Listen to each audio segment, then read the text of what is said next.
안녕하세요. 반갑습니다.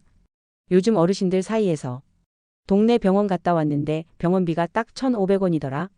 이런 이야기 한 번쯤 들어보신 적 있으실 거예요. 그런데 최근 정부가 이 제도를 바꾸겠다고 나서면서 왜 바꾸지? 앞으로 병원비 더 내야 되는 거야? 이런 걱정들도 나오고 있습니다. 오늘 영상에서는요, 이 제도가 정확히 어떤 건지, 정부가 왜 손보려고 하는지, 그리고 우리한테 어떤 영향을 미치는지 정리해 드릴게요. 1부 병원비가 1,500원 어떻게 가능한 건가요? 65세 이상 어르신들이 동네 의원급 병원에 가면 진료비가 일정 금액 이하일 경우 본인 부담금이 딱 1,500원만 나오는 경우가 있어요. 이게 바로 노인 외래 정액제라는 제도 덕분인데요. 1995년에 도입된 제도로 의료비 부담을 줄이기 위해 만들어졌습니다.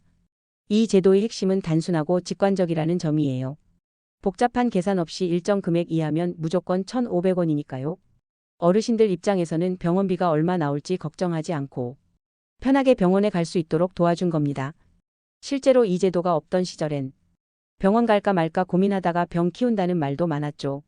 정액제가 도입된 후에는 조기 진료가 가능해지고 건강 상태를 안정적으로 관리하는 데 도움이 되었다는 평가도 있습니다. 2부 그런데 금액이 넘으면 어떻게 되나요? 이 정액제는 조건부로 적용됩니다. 진료비가 15,000원을 넘기면 그때부터는 구간별로 본인 부담금이 달라져요. 예를 들어서요. 15,000원 초과하면 20,000원까지는 10%, 20,000원 초과하면 25,000원까지는 20%, 25,000원이 넘으면 30% 정도를 본인이 부담해야 해요. 이건 일종의 차등 부담 구조라고 볼 수 있습니다. 의료 서비스를 많이 이용하거나 고가 진료를 받는 경우엔 그만큼 일정 부분을 본인이 감당하는 방식이죠. 그렇다 보니 많은 어르신들이 진료비는 가능하면 15,000원 안 넘게 하자. 이렇게 생각하시기도 합니다. 하지만 반대로 이런 생각이 불필요한 진료 절제나 치료 시기 지연으로 이어지는 경우도 있다는 지적도 있습니다. 1,500원이면 부담 없으니 자주 가자는 긍정적인 효과도 있지만 넘을 것 같으니 병원 안 간다는 부작용도 동시에 존재하는 겁니다. 3부 그런데 왜 정부는 바꾸려고 하나요? 이 좋은 제도를 왜 바꾸려는 걸까 궁금하시죠? 사실 정부도 쉽게 결정한 건 아닙니다. 바꾸려고 하는 데는 몇 가지 이유가 있어요. 첫째, 의료 이용이 너무 많아졌어요. 어르신 인구가 많아지면서 병원 이용도 당연히 늘었고 건강보험에서 나가는 비용도 커졌거든요. 2023년 기준으로 보면요. 65세 이상이 전체 건강보험 진료비의 절반 가까이를 쓰고 있어요. 정부 입장에선 이대로는 건강보험이 버티기 어렵다는 판단도 있는 거죠. 두 번째 이유는 제도 악용입니다.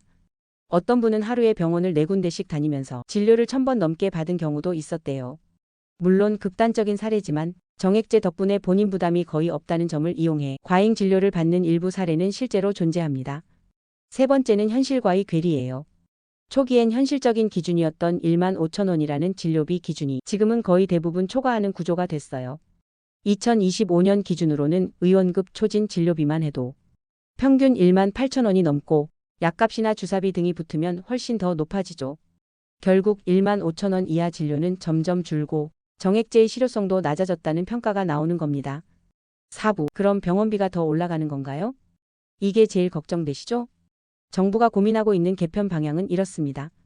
진료비가 많을수록 본인 부담이 조금 더 늘어나도록 구간을 더 세분화해서 적용하는 방안, 그리고 제도 적용 나이를 65세에서 70세로 올리는 방안도 검토는 하고 있다고 해요. 다만 이건 아직 확정된 건 아닙니다. 이런 개편은 병원비 폭등을 위한 게 아니라 보다 공정하게 분담하고 과잉 진료는 줄이고 필요한 사람에게 혜택이 돌아가도록 하자는 취지예요. 실제로 OECD나 다른 나라들도 어느 정도 본인 부담은 있어야 의료 낭비가 줄어든다고 권고하고 있고 한국도 그런 국제 기준에 조금씩 맞춰가려는 흐름입니다. 다만 정부도 의료 접근성을 해치지 않으면서 개편하려고 신중하게 접근하고 있다고 밝혔어요. 5부 핵심만 정리하면요. 1,500원 제도는 모든 진료에 해당하는 건 아닙니다. 진료비가 정해진 금액 이하일 때만 적용돼요. 정부는 무조건 올리려는 건 아닙니다. 일부 과도한 이용을 조정하고 보험 재정을 안정시키기 위한 논의예요. 앞으로도 제도는 바뀔 수 있습니다. 제도 내용을 미리 알고 계시면 혼란 없이 잘 대처하실 수 있어요. 노인 진료비 1,500원 제도, 정말 많은 어르신들이 병원비 걱정 없이 치료받을 수 있도록 도와준 제도였죠. 하지만 세월이 흐르면서 진료비도 오르고 의료 이용 방식도 바뀌면서 이 제도도 조금씩 손질이 필요하다는 의견이 나오고 있어요. 오늘의 내용은 여기까지입니다. 구독과 좋아요 한 번씩 눌러주시면 앞으로 더 좋은 영상 만드는데 큰 힘이 됩니다. 시청해 주셔서 감사합니다.